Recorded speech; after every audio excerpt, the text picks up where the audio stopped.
So ito yung tuturo ko sa inyo ngayon guys. Ito siya, accumulator or accumulator tank. So ano bang function niya or yung trabaho niya dito sa isang aircon unit, or paano ba niya maprotektahan yung compressor? So ang function niya guys, or yung trabaho niya, to protect the compressor by not allowing any liquid refrigerant to enter the vapor compressor. Okay? Dahil yung compressor, yung isa-suction lang niya, kailangan naka-vapor state na refrigerant.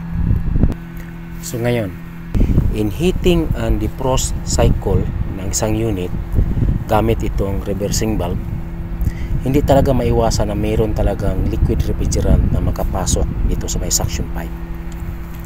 Dito sa pipe na to.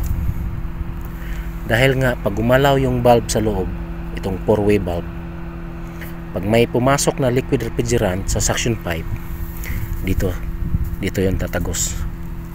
Ngayon, yung design kasi ng accumulator piping sa loob guys, ganito yan. Itong suction galing sa four-way valve hanggang dito yan.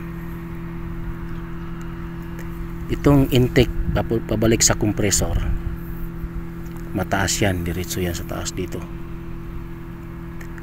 Ngayon, itong pipe na to na galing sa four-way valve, may pumasok na liquid refrigerant, mababa nga siya ng konti. So yung liquid refrigerant dito yan na i-imbak sa baba, na i-store.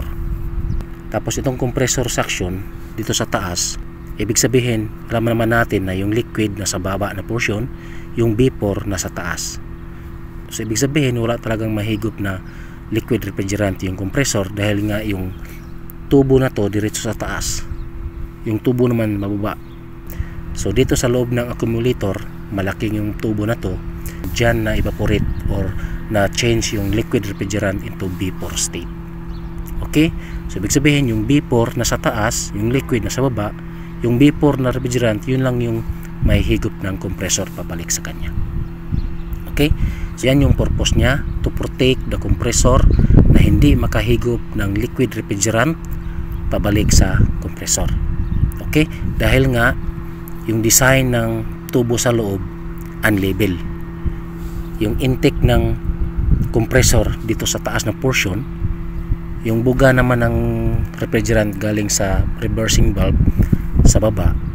So yung liquid, alam naman natin na yung liquid na sa baba talaga, yung vapor sa taas, yung vapor lang talaga mahigop ng compressor. Okay? So yan yung isang dahilan guys kung bakit magkaroon ng liquid refrigerant sa may accumulator. Yung pangalawa guys, pag mayroong mga failed service, tulad ng magkaroon ng problema yung unit na to, pag overcharge yung system or yung unit, magkaroon din ng excessive liquid refrigerant sa system. Okay? Dito rin mai-imbak sa accumulator. So ganoon din ang senaryo.